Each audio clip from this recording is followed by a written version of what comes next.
Mountains, boiling river canyons, towering bridges.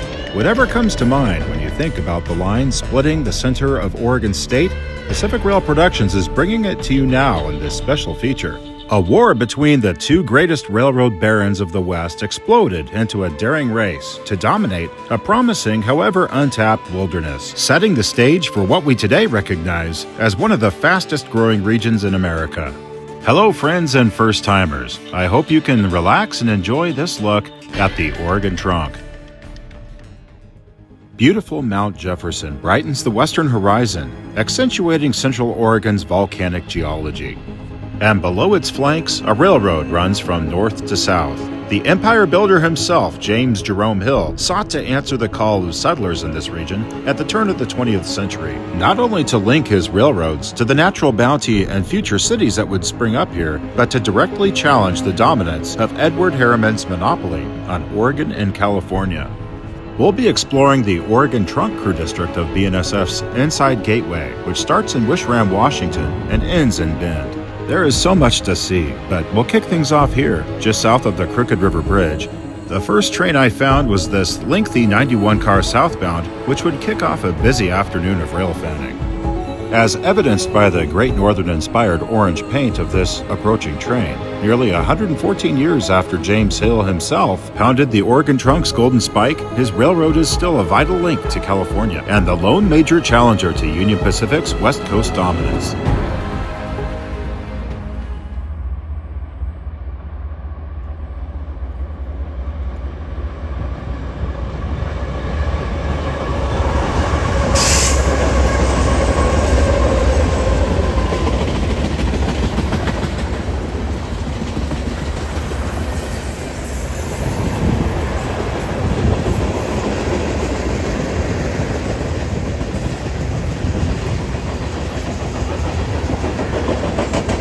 The BNSF and UP are North America's two largest rail networks. However, BNSF edges UP by about 1,000 miles, weighing in at 33,400 route miles. Should the recently proposed mega merger between Union Pacific and Norfolk Southern get approved, that would change everything though, creating a monstrous 53,000-mile system from coast to coast.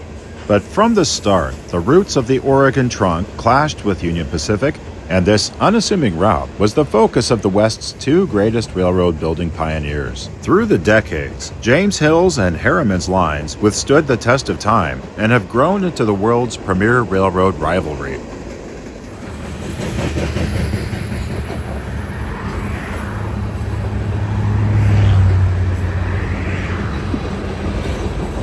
Most regions of the western map were conquered by one or the other of these men, and you could say Central Oregon was won ultimately by James Hill, although, as we will see, the Oregon Trunk success story is shared in part by Edward Harriman.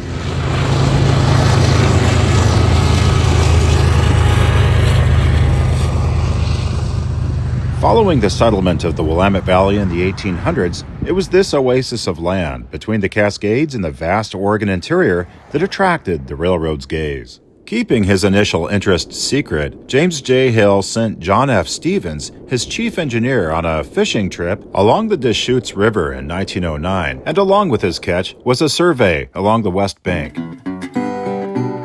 Let's follow along the current-day route. As we follow the map, I've included the chart showing grades, sidings, and other features. Amazingly, it only took about a year between the start of track laying in 1910 for the tracks to reach the temporary terminus at Bend in October 1911. I think we've all seen current-day small ODOT projects take longer than that. By the 20th century, technology had progressed in the industry to see 150 miles of grading, bridges, tunnels, rails, and ties laid into the heart of Oregon. At twin crossings, the line crossed the river twice to avoid a hairpin turn. This, of course, briefly intruded on the east bank with the Deschutes Railroad. Owned by Union Pacific, Harriman all this time was trying to keep up with his own line down the east side of the river, and rumors and tales of gun battles, raids, and sabotage were in abundance during the progress of both camps on opposite sides of the narrow canyon. Edward Harriman died in 1909, cooling the war in the courtrooms and canyons, leading to an agreement by both railroads to cooperate and even share trackage. The grade following the Deschutes River was easy, usually under 1% as the line penetrated deep into the state, with the obvious trade-off that the curvature would add miles of distance. After a final steep push out of the canyon, the tracks reach the top of the Central Oregon Plateau, where the grade is flat and the speeds increase. Having finally reached population centers, the line also crosses the Crooked River Gorge on a dizzying 320-foot-high bridge. Farming and forestry fueled the economy as thousands showed up to Bend to celebrate the Golden Spike ceremony, which lasted a week. Today, tech companies and outdoor recreation fueled the growth of Central Oregon.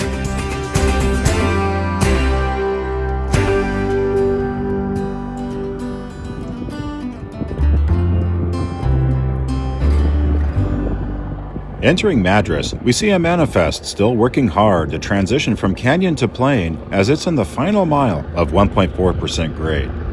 It's the first day of July, just about an hour after I shot the opening train at Terrebonne. This manifest freight is pulling without the assistance of DPU helpers, so the speed clearly increases as the weight reaches welcome flat grade.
Unlike trucking, where you simply hook a trailer to a single tractor to tackle every driving condition across the land, railroads need to know how many locomotives a train requires to get from point A to point B.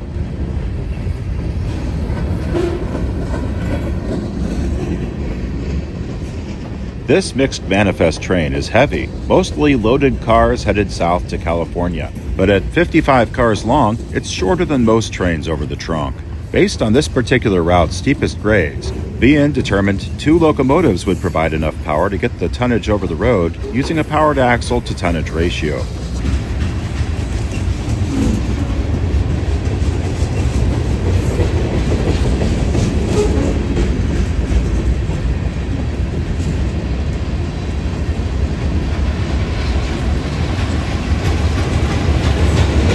Considering it only takes 2 locomotives to pull the equivalent of over 100 semi-truck loads up the hill, illustrates the benefit of shipping by rail.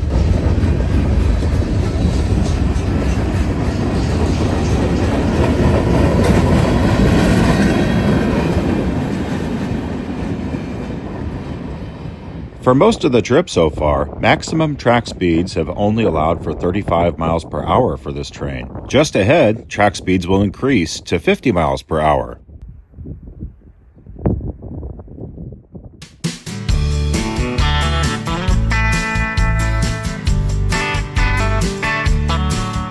My whole objective today was to reach a feature of the line I'd never visited before, the Trout Creek Trestle, a handful of miles north of Gateway off the beaten path in an area known as the Trout Creek Recreational Area.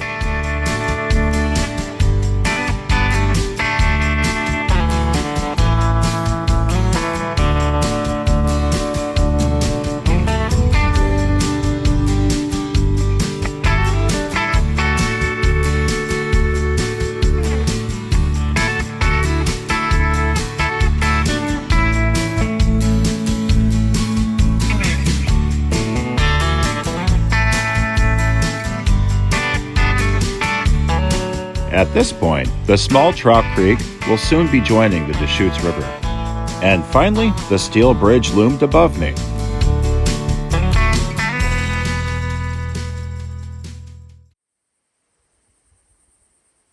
Thanks to the lack of vegetation, I had a view of the line that stretched well over a mile above the bridge. As I was waiting for a northbound, I noticed the blue sky starting to fill with clouds.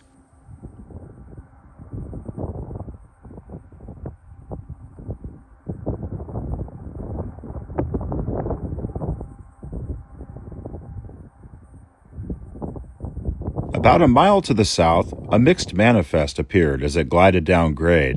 In its consist is a nice-looking Mexican locomotive sporting a new paint scheme.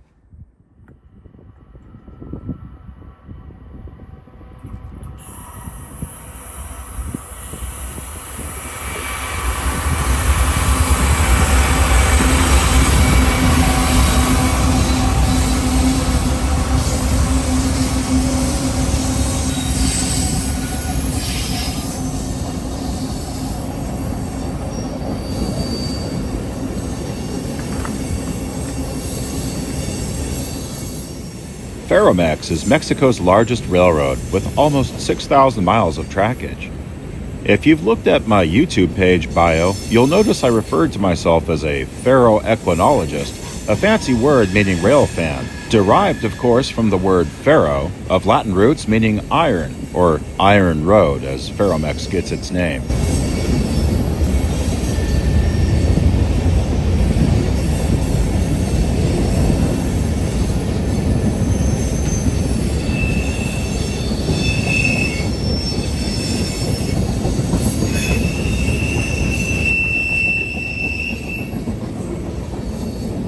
The tracks here were actually built by the Deschutes Railroad Company, owned by the Union Pacific and E.H. Harriman.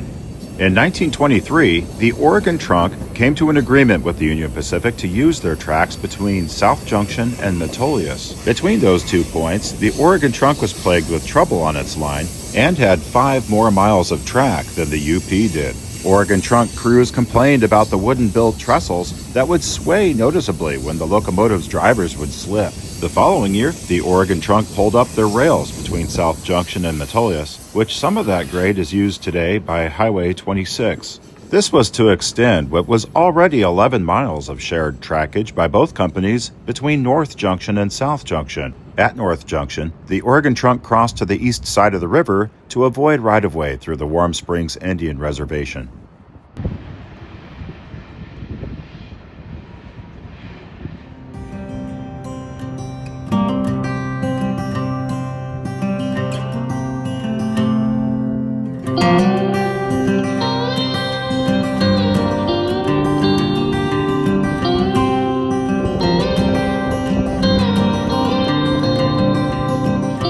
The skies continued to darken as the northbound train snaked out of sight toward South Junction.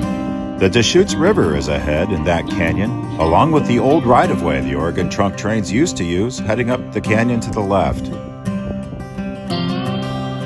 I climbed down the hill toward my car when, to my shock, headlights appeared grinding up grade. This would be the 4th train in just as many hours. If you remember, I made a video years back where I didn't see a thing for an entire day on this line. Truly, I felt lucky, as a train heading south now was one I could chase, if the weather cooperated.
I snapped these here earlier to show the exceptional track laid with heavy concrete ties at Gateway. With dark clouds building at Gateway, I now hope to get the southbound before the rains hit, as distant thunder was threatening. Just about halfway up a steep 17-mile climb, Gateway today is a small farming community.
There is a siding here with a business track which is likely only used by maintenance of way equipment.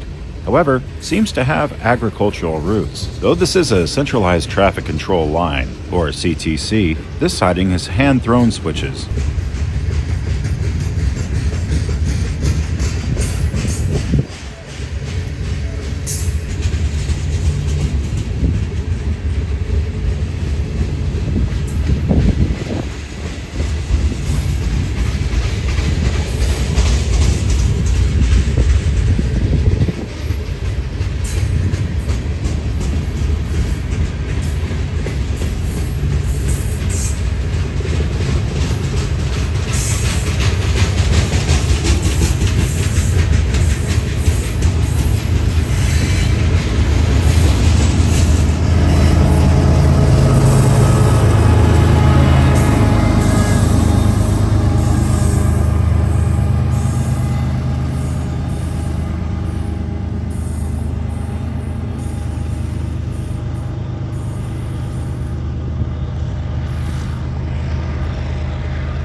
As you likely noticed, all 4 trains today have been mixed manifest. This is by far the most common type of freight found on the Oregon trunk.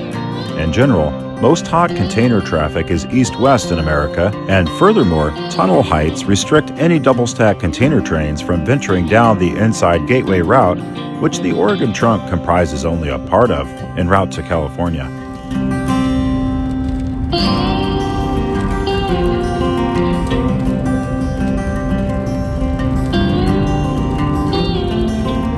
As the engine echoes faded, raindrops began falling, and violent winds started whipping across the road as I drove towards my next objective, Willow Creek Trestle near Madras, hoping to find a window in the weather.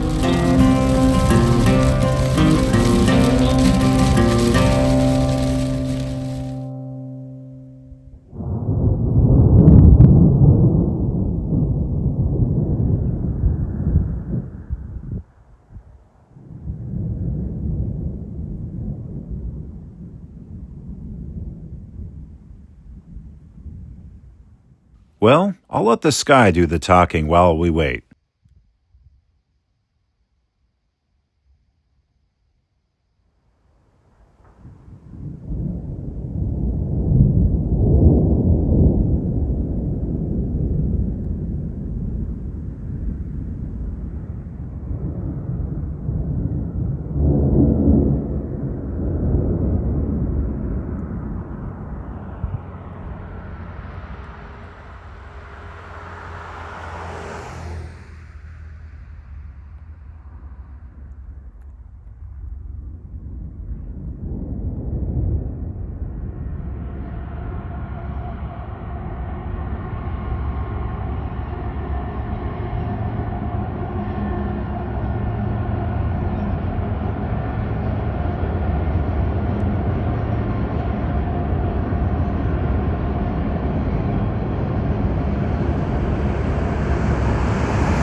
Down below to the right, the old abandoned right-of-way is visible, where for about 12 years James J. Hill's trains passed below the UP before 1923. As you can see, the incredibly well-built steel viaduct from 1910 is still carrying thousands of tons of freight daily, 115 years later. Willow Creek is the most visually impressive railroad bridge in Oregon, at 1,050 feet long and 275 feet high.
Something I love about getting out into Central Oregon is gazing into the night sky, which I did in these shots while camping in the Deschutes River Canyon.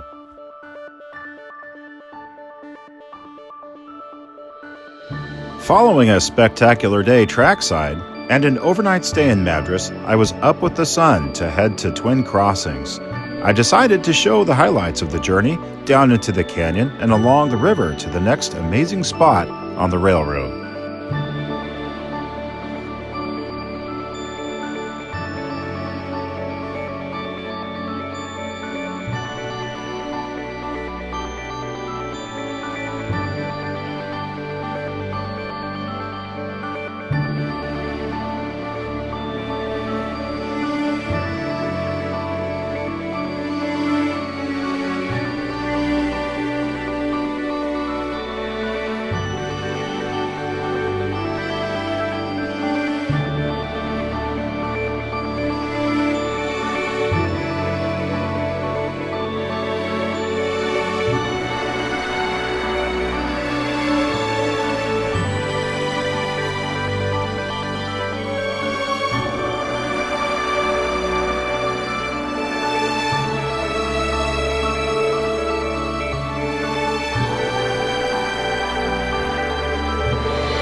A cool thing about this drive on the East Bank is knowing that you're tracing the steps of the Union Pacific's Deschutes River Railroad, which trains used until 1936, when UP opted to abandon its line in favor of trackage rights over the Oregon Trunk.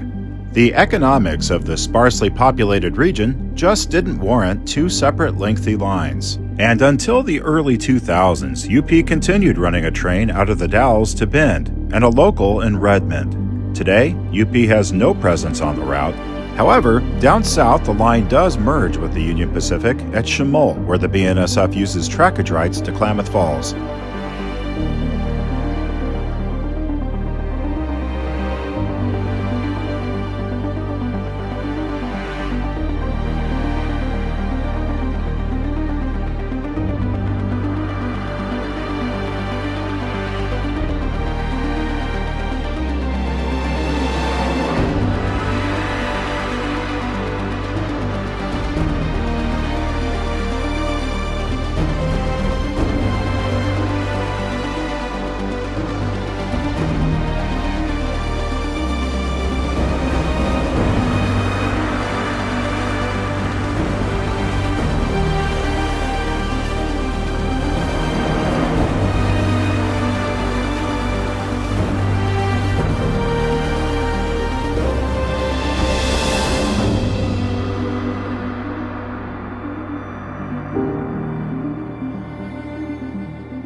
We've arrived at Twin Crossings, seemingly about 5 minutes before us southbound. I didn't realize how little time I had to stage the shot, but it's hard to find a bad shot in the canyon. On this day, I was able to acquire a train lineup from someone in the know, which gave me additional information about the trains themselves.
It was here where the crews from the Hill Camp and the Harriman Camp observed the worst clashes of opposing crews working side by side without the benefit of a river between them in the race to Bend.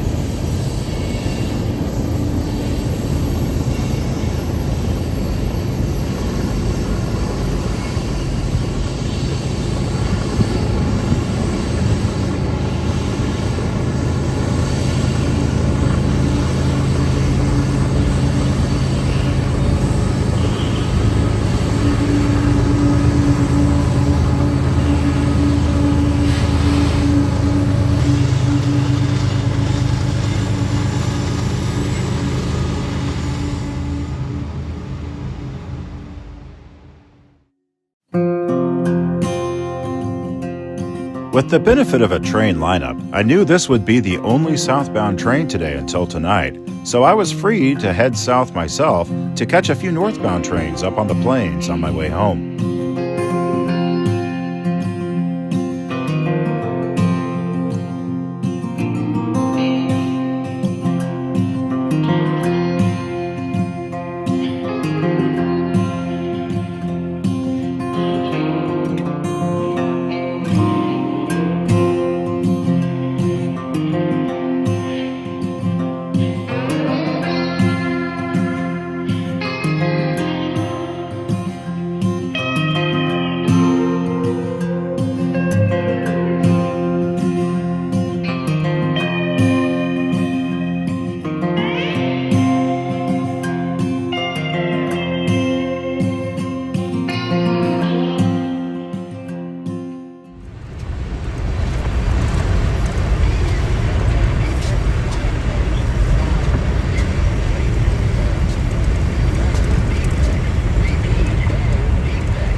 Exactly 1 year prior, I shot this train during the camping trip I mentioned earlier.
Well, friends, we've barely begun to scratch the surface. See you in Chapter 2.